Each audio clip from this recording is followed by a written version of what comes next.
En la primera parte de esta clase hemos definido y comprendido el concepto de ecosistema como la unidad básica de los sistemas naturales sobre la Tierra. Estudiamos cuáles son sus componentes y cómo funcionan estos por medio de estrechas relaciones de flujos de materia y energía que hacen ser interdependientes a la biocenosis del biotopo. Ahora continuaremos con la segunda parte de ecología de ecosistemas, la que se focaliza en el complejo de factores físicos o biotopo y cómo éste se relaciona con la biocenosis. A continuación, veremos cómo fluyen los nutrientes dentro y fuera del ecosistema por medio de comprender los ciclos biogeoquímicos. Estos son el conjunto de procesos en los que se produce la circulación de materia orgánica, denominada también como nutrientes, entre los organismos vivos y el medio ambiente. Es el reciclaje de nutrientes minerales entre la biosfera, la atmósfera, la hidrosfera y la litosfera.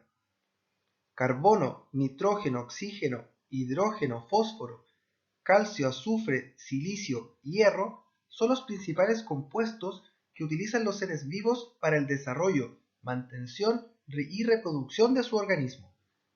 Estos elementos también son importantes en los océanos, atmósfera y la corteza terrestre. La materia que constituye a los seres vivos se conserva y recicla a través de los ciclos biogeoquímicos. Las principales características de estos ciclos son el requerimiento de energía y de la acción de agentes tanto biológicos como no biológicos para que el ciclo biogeoquímico pueda llevarse a cabo. Además, estos ciclos están vinculados al ciclo del agua. En cada ciclo se presentan reservas o depósitos y acumulaciones tanto biológicas, orgánicas, como geológicas, marinas o atmosféricas, inorgánicas.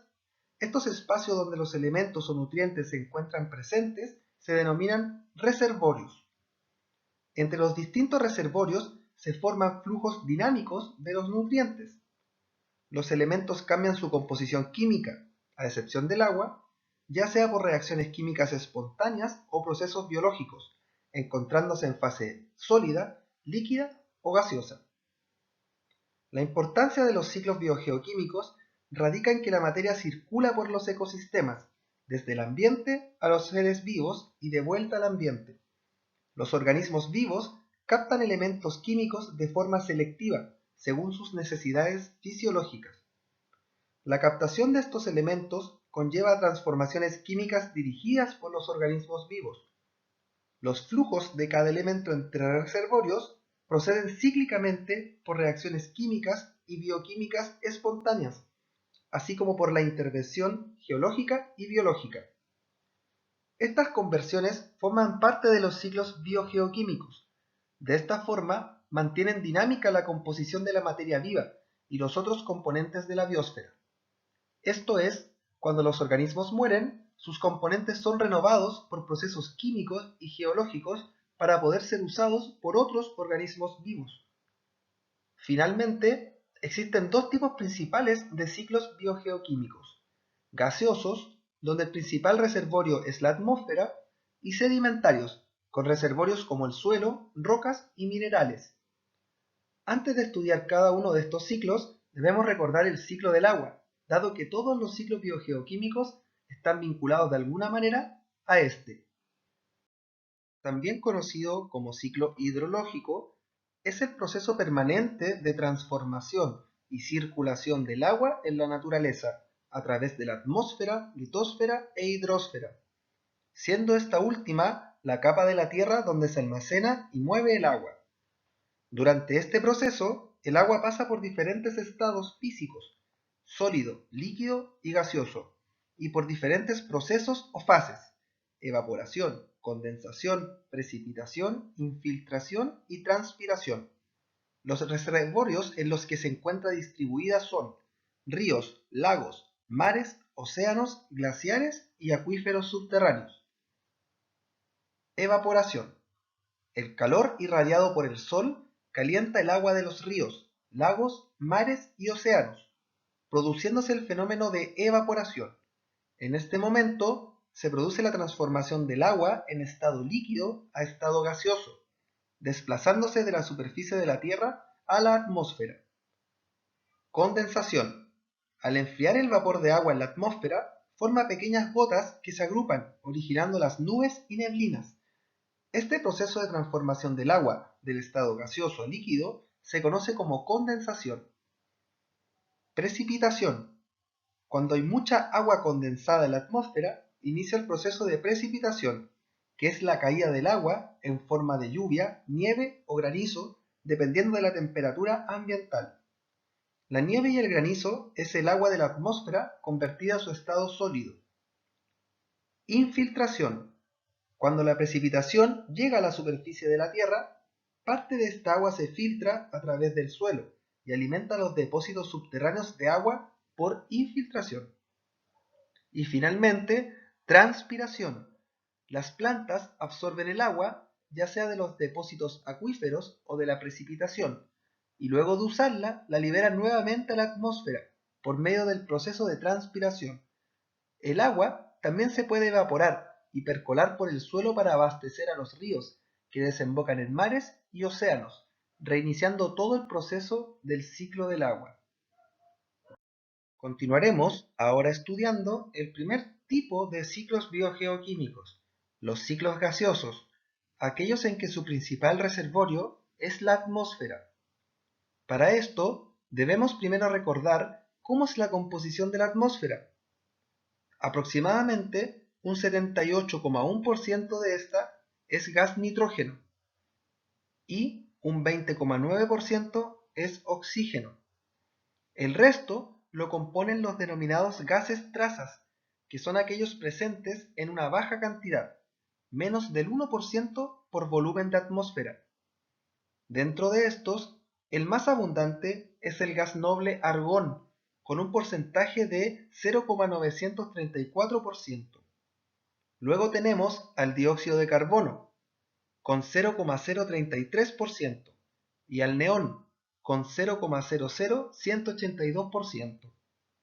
Otros gases tales como el helio, metano, criptón, hidrógeno, óxido nitroso, xenón y ozono están en porcentajes inferiores al 0,0005%. Ciclo del nitrógeno. El nitrógeno es un constituyente esencial del ADN, ARN y de las proteínas, por lo que todos los organismos requieren este nutriente para su subsistencia. La principal fuente es el nitrógeno atmosférico en su forma gaseosa, N2, siendo este la mayor parte del aire que respiramos. Sin embargo, en esta forma química no puede ser aprovechado directamente por los seres vivos, dado su fuerte enlace triple, que lo hace ser prácticamente inerte.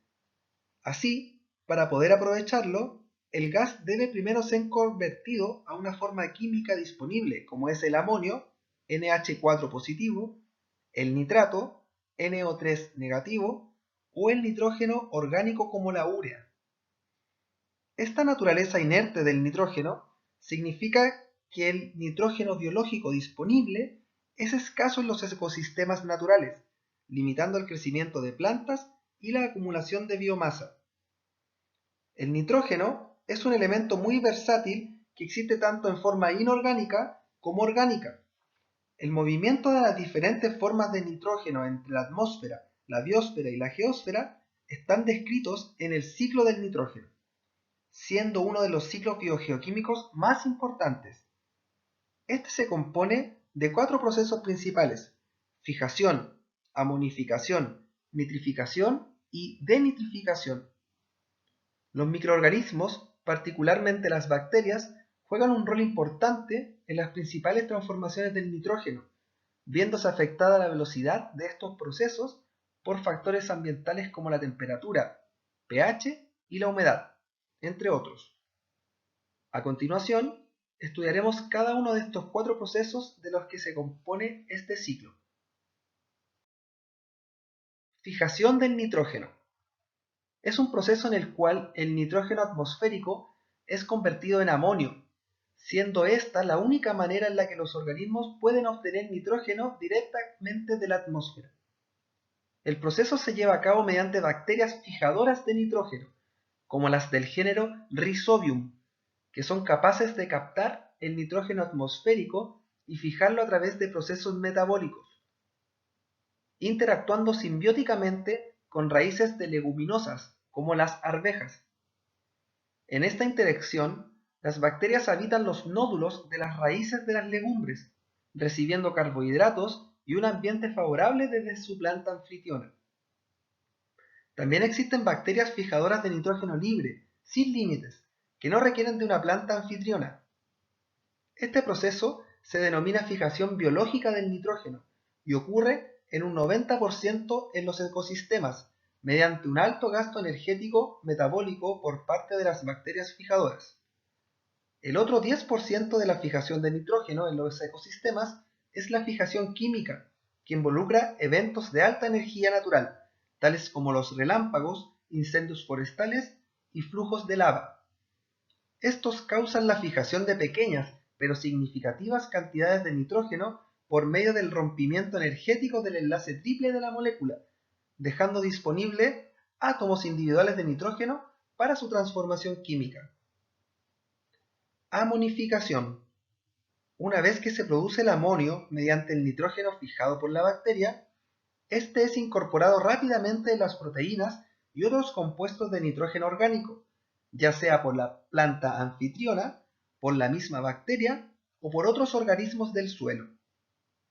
Cuando los organismos más cercanos al alto de la cadena trófica comen, usan el nitrógeno que ha sido inicialmente fijado por la bacteria, incorporándose este a la materia orgánica. Ahora, cuando estos organismos mueren, este nitrógeno se vuelve a transformar en inorgánico. Finalmente, mediante el proceso de descomposición, llevado a cabo por bacterias y hongos, estos consumen la materia orgánica y transforman una cantidad significativa del nitrógeno contenido dentro del organismo muerto nuevamente en amonio. Una vez que el nitrógeno está en su forma de amonio, está también disponible para ser usado por las plantas o para transformaciones posteriores en nitrato, NO3-, a través del proceso de nitrificación. Nitrificación. Parte del amonio producido por la descomposición se convierte en nitrato a través de este proceso. Este proceso es mediado por bacterias aeróbicas, tales como las del género Nitrosomonas, que en su reacción convierten el amonio oxidado a nitrito, NO2 negativo, y Nitrobacter, que convierten el nitrito en nitrato, NO3 negativo. La nitrificación requiere de la presencia de oxígeno, por lo que ocurre solamente en ambientes ricos en este compuesto, como las capas superficiales del suelo y sedimentos o las aguas que fluyen. El proceso de nitrificación tiene importantes consecuencias. Los iones de amonio tienen carga positiva y por consiguiente reaccionan con partículas y materia orgánica del suelo con carga negativa. La carga positiva previene que el nitrógeno de amonio sea lixiviado del suelo por las lluvias, mientras que el ion de nitrato con carga negativa sí puede ser barrido del suelo, conllevando a una disminución en la fertilidad de este y a un enriquecimiento de nitrato en las aguas superficiales y del subsuelo. El último proceso del ciclo del nitrógeno es la denitrificación.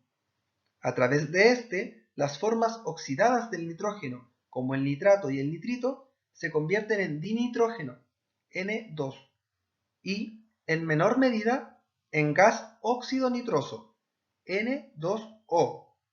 La denitrificación es un proceso anaeróbico llevado a cabo por las bacterias del género Pseudomonas y Thiobacillus denitrificans. Una vez que se produce el dinitrógeno, este tiene pocas posibilidades de reconvertirse a una forma biológica disponible, debido a que es un gas que se pierde rápidamente en la atmósfera. La denitrificación es la única transformación del nitrógeno que lo remueve del ecosistema, siendo prácticamente irreversible, y logra balancear la cantidad de nitrógeno fijado inicialmente en el ecosistema. Ciclo del oxígeno. El oxígeno es un elemento imprescindible para la vida, formando parte del agua, de los óxidos y de la mayoría de los ácidos y sustancias orgánicas, estando presente en todos los organismos vivos. La fuente principal es el oxígeno gaseoso atmosférico, en su forma O2. El ciclo del oxígeno comprende una serie de procesos que se producen uno tras otro, de modo inalterable, mediante los cuales este elemento circula a través de la biosfera terrestre. Las algas son de gran importancia para este ciclo, dado que reemplazan un 90% de todo el oxígeno que se utiliza, siendo las plantas terrestres las que hacen el resto. Hace millones de años, microorganismos como las cianobacterias comenzaron a realizar el proceso de fotosíntesis, hecho que permitió que la concentración de oxígeno en la atmósfera aumentara notablemente, permitiendo también que otros seres vivos pudiesen existir y evolucionar, llegando a dominar incluso el planeta Tierra. Razón por la cual se atribuye la existencia actual de este elemento en la atmósfera a la actividad fotosintética, haciendo al oxígeno indispensable para la vida como la conocemos. El ciclo del oxígeno comprende la relación de los siguientes pasos. Las plantas producen oxígeno durante la fotosíntesis, liberándolo al aire y circulando hacia la atmósfera. Los animales y el resto de los seres vivos autótrofos y heterótrofos que realizan el proceso de respiración captan este oxígeno, ingresándolo a su cuerpo y siendo transportado a los tejidos y células, permitiendo así su funcionamiento. Una vez usado, este gas vuelve al aire como desecho de la respiración en forma de dióxido de carbono, CO2. Las algas en los océanos y las plantas terrestres absorben este compuesto y lo utilizan durante la fotosíntesis para sintetizar proteínas y glucosa. Nuevamente, y como resultado de la fotosíntesis, las plantas liberan el oxígeno al aire, completando el ciclo. Debido a que uno de los procesos dentro del ciclo del oxígeno incluye al dióxido de carbono, el ciclo del oxígeno está interconectado con el ciclo del carbono. Este es un circuito biogeoquímico de intercambio de materia entre la biosfera, geósfera, hidrosfera y atmósfera, que junto con el ciclo del agua y del nitrógeno forman parte de los ciclos que permiten la sostenibilidad de la vida en la Tierra. El carbono es un elemento imprescindible para la vida y está presente en la mayoría de los compuestos orgánicos e incluso en algunos inorgánicos. Sus reservorios principales son el carbono atmosférico, en su forma dióxido de carbono o metano, el contenido en el cuerpo de los seres vivos en la biosfera, el carbono disuelto en el agua de mar y depositado en el fondo del océano, y los depósitos minerales de la corteza terrestre como el petróleo. Los principales flujos entre reservorios del ciclo del carbono incluyen los siguientes procesos: fotosíntesis y respiración. Junto con otros procesos bióticos metabólicos, estos liberan y capturan respectivamente dióxido de carbono a la atmósfera, como subproducto o insumo de sus rutas bioquímicas. El carbono del CO2 se fija en las plantas y se libera junto con vapor de agua cuando los animales respiramos. Fermentación y descomposición. Los grandes depósitos de materia orgánica son ricos en carbono y en organismos que viven de la descomposición y transformación de dicha materia, obteniendo energía a cambio y liberando gases a la atmósfera como el metano y dióxido de carbono. Sedimentación. Tanto en la tierra como en el mar, el excedente de carbono en la materia orgánica en descomposición, que no es captado y procesado por las formas de vida descomponedoras, va a apilarse y sedimentar en el fondo del océano o en las diversas capas de la corteza terrestre, donde forma fósiles, depósitos de hidrocarburos o sedimentos reactivos. Todos estos procesos se dan al mismo tiempo y constituyen un ciclo de balance delicado que permite al carbono circular en distintos entornos y como parte de sustancias de índole muy diferente. Luego de ver los ciclos gaseosos, comenzaremos a estudiar los ciclos sedimentarios. Estos se caracterizan porque su principal reservorio son el suelo, las rocas y los minerales. Estos ciclos comprenden la meteorización o fragmentación de una roca existente, seguida por su erosión, transporte y sedimentación. Dentro de estos ciclos, el más importante es el ciclo del fósforo, dado que es un constituyente esencial de los seres vivos, en tanto forma parte de los ácidos nucleicos, ADN, ARN y del ATP. El ciclo del fósforo comprende los movimientos de este elemento químico dentro de un ecosistema, siendo el principal reservorio diversos sedimentos rocosos. A diferencia de los ciclos gaseosos, el del fósforo se trata de uno sumamente lento, ya que éste no forma compuestos volátiles que puedan desplazarse con facilidad desde el agua a la atmósfera, como sí ocurre con el nitrógeno y el carbono. Las etapas del ciclo del fósforo son las siguientes: erosión y meteorización. El fósforo abunda en minerales terrestres que se encuentran en tierra firme o en el fondo de los océanos. Los efectos constantes de la lluvia, la erosión eólica y solar, así como también la acción de la minería, permiten que estas reservas de fósforo salgan a la superficie y sean transportadas hasta los diversos ecosistemas. Fijación en las plantas y transmisión a los animales. Las plantas absorben el fósforo de los suelos y lo fijan en su organismo, tanto en el caso de las plantas terrestres como las algas y fitoplancton, que lo absorben de las aguas marinas. A partir de allí, es transmitido a los herbívoros, en cuyos cuerpos también es almacenado, y de la misma forma a los carnívoros, fluyendo este nutriente a través de la cadena trófica. Retorno al suelo por descomposición. Las excreciones de los animales son ricas en compuestos orgánicos que, al ser descompuestos por bacterias y otros organismos, pueden retornar a ser fosfatos aprovechables por las plantas o transmisibles al suelo. Lo mismo ocurre cuando un organismo muere y son descompuestos. Los fosfatos retornan al suelo y pueden ser aprovechados por plantas o escurren en ríos hacia el mar. Retorno al suelo por sedimentación. Otra vía de retorno del fósforo desde el cuerpo de los animales hacia la tierra, en donde vuelve a formar parte de los minerales sedimentarios, es mucho más larga que la permitida por la acción de descomponedores y tiene que ver con la fosilización de sus restos orgánicos y el desplazamiento tectónico de las reservas de fósforo de origen orgánico hacia las profundidades de la Tierra. Pero tales levantamientos geológicos pueden tardar miles de años en ocurrir. Alteraciones en el ciclo del fósforo. El ciclo del fósforo puede verse alterado en gran medida por las intromisiones humanas.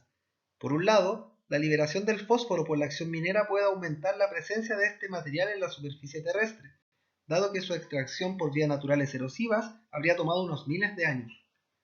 Por otro lado, la acción de los fertilizantes empleados en la agricultura, sean de origen natural o artificial, supone la inyección al suelo de muchos más fosfatos y compuestos nitrogenados de los que éste normalmente recibiría.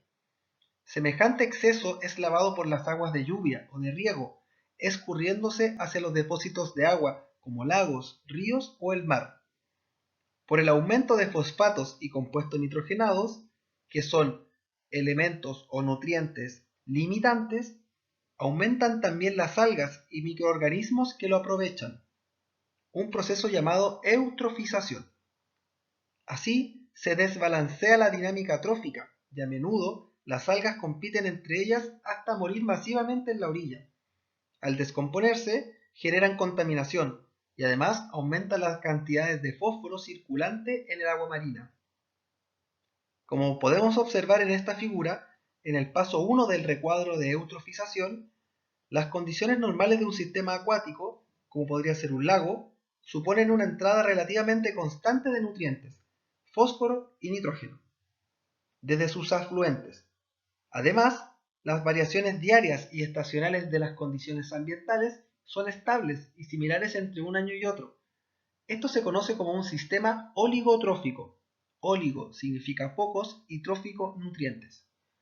En el paso 2 se muestra lo que ocurre cuando se usan fertilizantes en cultivos.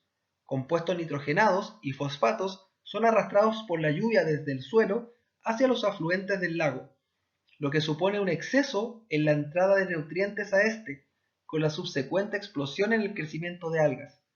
Las consecuencias del aumento de la comunidad de algas en el ecosistema acuático son un aumento de la turbidez del agua y disminución de la penetración de la luz solar, que conlleva la muerte de algas del medio y fondo del lago, provocándose una disminución en el oxígeno disuelto del sistema, disminuyendo así las especies del ecosistema que necesitan de este oxígeno para su metabolismo.